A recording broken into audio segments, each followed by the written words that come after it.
Senador Carlos Viana. Senador, olha, a comissão do senhor está rendendo muita notícia, hein? Então, muito obrigada por aceitar o nosso convite. Essa entrevista toda, gente, que você vai acompanhar, foi viabilizada pela Isabel Mega, que está aqui em tela com a gente.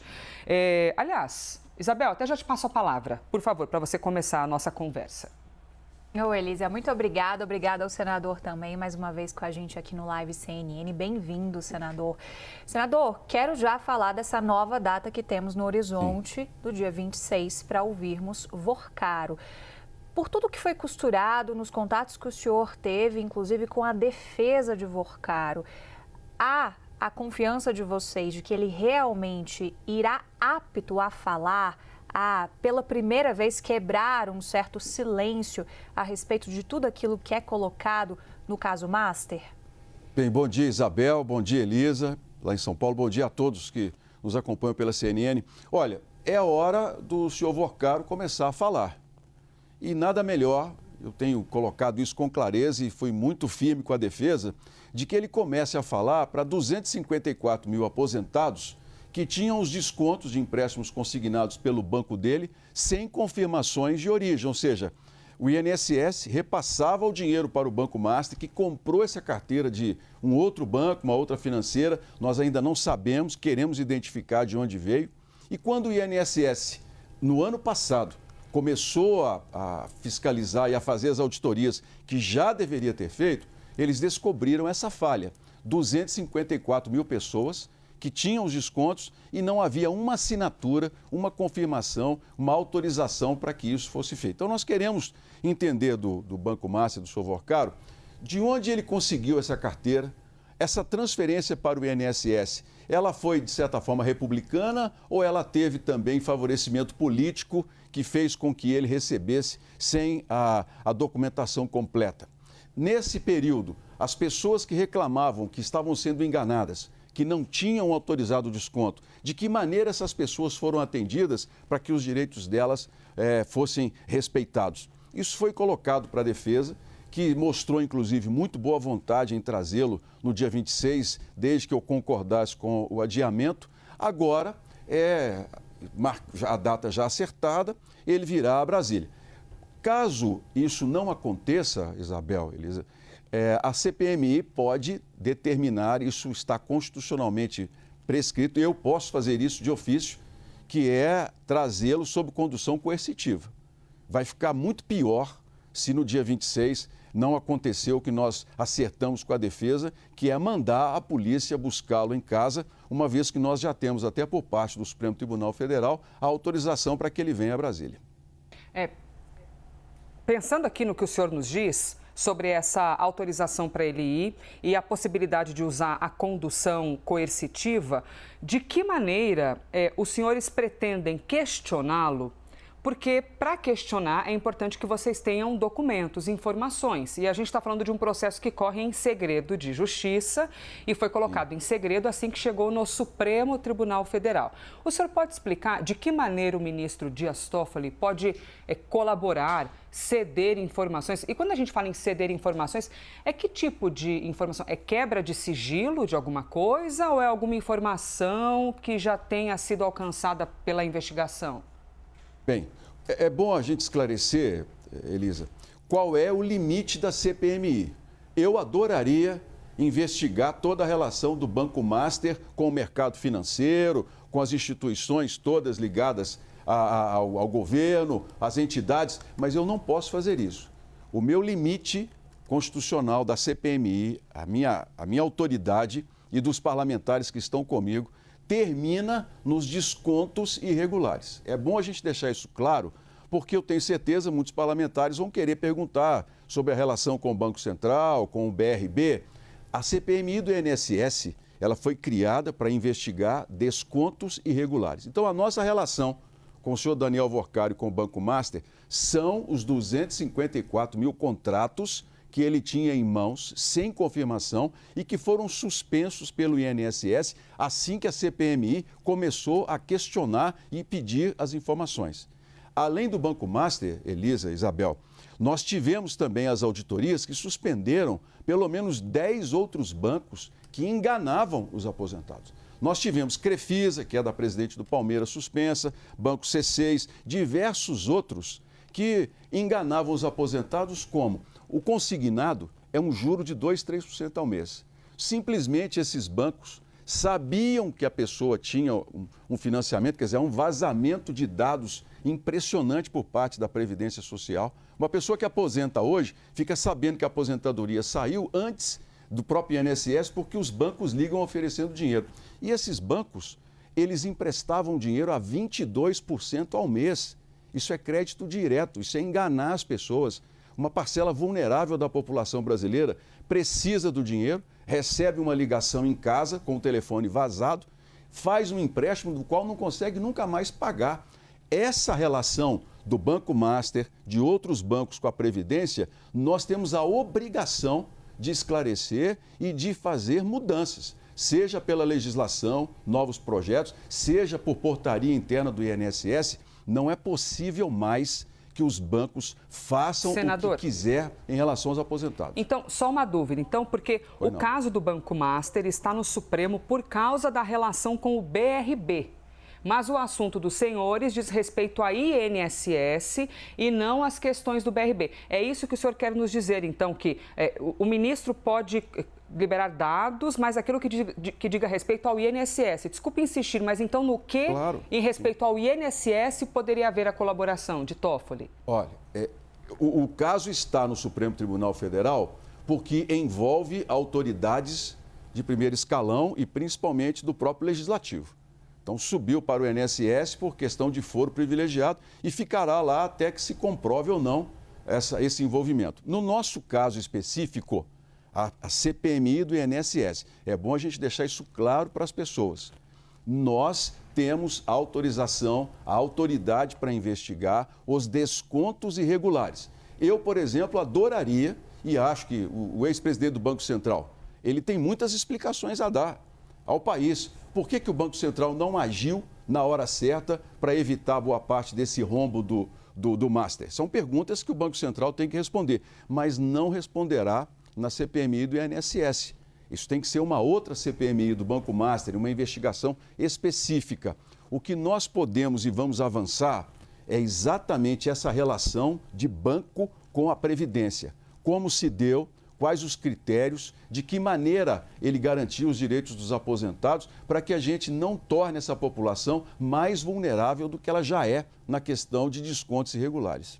Bom, essa matéria, até só antes de te passar aqui a palavra, Isabel, tem essa matéria no site, tá, para você também ler, que Toffoli recua e admite liberar dados de Vorcaro à CPMI do INSS e deve liberar para a comissão, a CPMI do INSS, os dados extraídos do celular de Daniel Vorcaro, dono do Banco Master, e o presidente da comissão deixou bem claro que é apenas, exclusivamente, no que diz respeito ao INSS. Isabel Mega.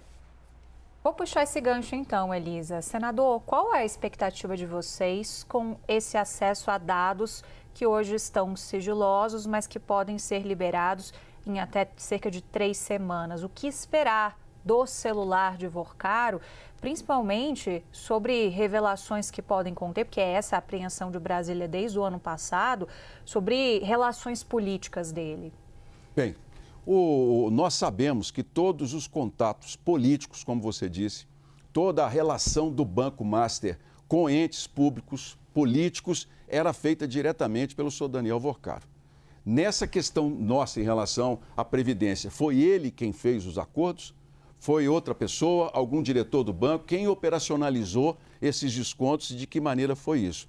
Esses dados que estão hoje com a presidência do Senado, que deveriam estar com a comissão, e aqui eu quero deixar claro, e coloquei isso ontem, inclusive, para o ministro Dias Toffoli, não há precedente em que uma decisão do Supremo tenha tirado documentos de uma autoridade que tem poder de investigação como uma CPMI e passado a um terceiro que não tem nenhuma ligação com isso.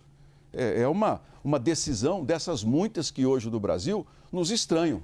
Decisões que a gente precisa colocar com muita clareza, chega a ser um desequilíbrio entre os poderes. Eu deixei isso muito claro e, naturalmente, veio o compromisso do ministro em que nós possamos ter acesso a essa documentação e, no relatório da CPMI, estar apenas os dados ligados à questão dos descontos. Os demais dados Naturalmente, se nós tivermos uma outra CPMI, por exemplo, que venha do Banco Master, essa CPMI pode solicitar essa mesma quebra de sigilo que nós temos e já utilizar a parte das informações que nós não tivemos a autorização judicial para poder colocar no relatório que será encaminhado à Procuradoria-Geral da República, Isabel. Elisa, se você me permite, só para puxar favor, o gancho lógico, do senador, senador, qual é a linha de hipótese que vocês trabalham sobre esse acesso do Banco Master ao INSS? A gente está falando especificamente do caso Master, mas o senhor deixou bem claro que são outras instituições que são investigadas também. Como essas instituições tinham acesso ao INSS, e o senhor citou também a questão do vazamento de dados. É por aí que vai a suspeita de vocês? Agora, como que se dava? Era gente de dentro do INSS que tinha um canal direto, nesse caso, por exemplo, com o Banco Master? Isabel, essa é uma das informações mais importantes da nossa investigação. O princípio de tudo que nós estamos fazendo, de identificar quem roubou, como roubou, é principalmente nós não deixarmos mais os aposentados e aposentadas brasileiras vulneráveis a esses descontos, a esse roubo. Vejam bem o tamanho do escândalo que nós estamos, só para que o nosso telespectador, quem está nos assistindo, possa acompanhar. Nós falamos em associações e sindicatos que descontaram perto de 6 bilhões e 300 milhões de reais de forma irregular. Nós estamos falando de bancos que movimentaram 210 bilhões de reais nos últimos 5 anos. Observem o tamanho desse escândalo e muito desse dinheiro saiu da conta das pessoas sem autorização. Então é nossa obrigação identificar como isso aconteceu e fazer com que a Previdência brasileira crie regras, especialmente agora dos bancos, para que isso não aconteça mais. No caso das associações e sindicatos, Elisa, Isabel, o presidente da República assinou uma lei que impede os descontos. O presidente teve que assinar uma lei contra a própria base, por conta da CPMI. Hoje, o aposentado que está nos assistindo pode ficar tranquilo que associação, sindicato, entidade não vai mais descontar sem ele ter autorizado pessoalmente lá na sede da associação. Agora, são os bancos. Nós não podemos mais permitir essa ciranda financeira em nosso país. Então, eu entendo que essa fase agora final da CPMI, que nós estamos caminhando para o encerramento até o mês de março, se não conseguirmos a prorrogação, é nós deixarmos ao país uma previdência muito mais segura. Vazamento de dados é um dos grandes absurdos que nós identificamos, inclusive ex-superintendentes do INSS foram claros em dizer que senhas eram roubadas dentro da própria Previdência. Então, de agora para frente, hoje, na quinta-feira, vamos receber o atual presidente da autarquia. Vamos saber dele o que está sendo feito para que a gente não tenha mais essas senhas vazadas. O que o INSS está fazendo para que o aposentado não tenha um desconto irregular, muito menos um juro que ele não tem condições de pagar. Essa vai ser a grande contribuição que eu entendo a CPMI vai entregar ao Brasil. Senador, antes de encerrar, mais uma pergunta, por favor. Eu imagino aqui o tamanho da pressão que o senhor esteja vivendo, porque quando a gente fala de previdência, a gente fala de prefeituras e prefeituras têm seus prefeitos que são eleitos por meio de partidos políticos e os partidos não querem que algumas coisas, lógico, apareçam. Até vou lhe perguntar aqui, com relação a uma notícia, a gente expôs no fim de semana, isso aqui, ó, que o Ministério Público de São Paulo apura investimentos de previdência, ó lá, no Banco Master em 4 cidades, tá? E aí nós temos aqui, no fim, quais são as cidades? Cajamar, Araras, Santo Antônio de Posse e Santa Rita do Oeste. Todas são lideradas por prefeitos e prefeitos têm os seus partidos políticos. Eu imagino que a pressão seja bem grande, não é, senador? De cuidado ao avançar por aqui, porque pode expor tal partido. Olha, Elisa, a CPMI, ela é uma comissão política. E desde o início, essas pressões, elas têm acontecido porque nós temos essa divisão muito firme no Brasil hoje, de direita e esquerda, e cada lado quer que a sua narrativa ganhe preponderância. Então, você citou agora há pouco notícias, por exemplo, de convocações de filhos de ex-presidentes da República. Eu tenho sido muito claro com os parlamentares. Nosso objetivo é a investigação. Se tem político envolvido, se tem prefeito, senador, deputado, se tem parente de presidente, irmão, filho, Se tem ligações com o desvio de dinheiro, vai ser exposto, o requerimento vai ser colocado. Os parlamentares votam de acordo com a sua consciência. Essa pressão política, a meu ver, e eu concordo plenamente com você, é o que está fazendo com que esse caso do Banco Master, por exemplo, tire o sono de muita gente em Brasília. Porque, no nosso caso, fazendo um recorte específico do trabalho que nós estamos fazendo na CPMI, se ele chegar lá, o senhor Daniel Vocari disse assim, não, eu consegui fazer a transferência de todos esses milhões da Previdência porque determinado político me ajudou, determinado partido. Vai aparecer. Eu não, em momento algum, nem eu nem o relator, vamos deixar que isso deixe de transparecer para a população. Vai e cada um terá que assumir sua responsabilidade. Nesse caso dos fundos de pensão que foram colocados no Master, a meu ver, nós precisamos de uma nova legislação para esses fundos. Os servidores públicos estão sendo muito prejudicados já há muito tempo, desde a Lava Jato, por conta de fragilidades até na forma de gestão. Então, no nosso caso, uma coisa eu digo para vocês, se o nome aparecer e tiver ligações com a investigação, porque uma coisa é provocação política, especulação sobre determinados assuntos, mas aparecer o nome, recebeu dinheiro, tem testemunha, o requerimento vai ser votado e nós vamos colocar a população com clareza. Essa investigação, eu digo às pessoas com muita tranquilidade, nós avançamos muito, com muita dificuldade, muitos obstáculos, muita gente tentando acabar com a CPMI, mas hoje ela se tornou uma CPMI que está mostrando ao país que quando se quer investigar, se chega aos autores e se dá soluções. É isso, o meu compromisso é esse. Isabel? Vou só puxar esse gancho de filhos de ex-presidentes da República ou do atual presidente, senador. Sim. A gente tem requerimentos para os dois lados, que miram Flávio Bolsonaro e que miram Lulinha. O senhor disse que vai colocar para votar. Pode haver alguma espécie de acordo na avaliação do senhor para que não se avance nem para um lado nem para outro e a CPMI tome um caminho paralelo a esses casos, ainda mais considerando que é ano eleitoral e os dois lados usam isso para politizar os debates? Olha, nós temos 13 encontros até o final de março. 2 deles serão destinados a ler o relatório e a votação do relatório, que já vai dar muita dor de cabeça, muito debate lá no final. Temos 11, portanto, encontros. E temos mais de 100 pessoas convocadas. Nós temos mais de 5.000 requerimentos de quebra de sigilo. Quinta-feira eu devo votar mais uns 100, por conta de Banco Master, uma série de outras informações. É praticamente impossível que todos eles sejam analisados no tempo necessário. Então, o que eu vou convencer e falar com os parlamentares? Vamos ter foco.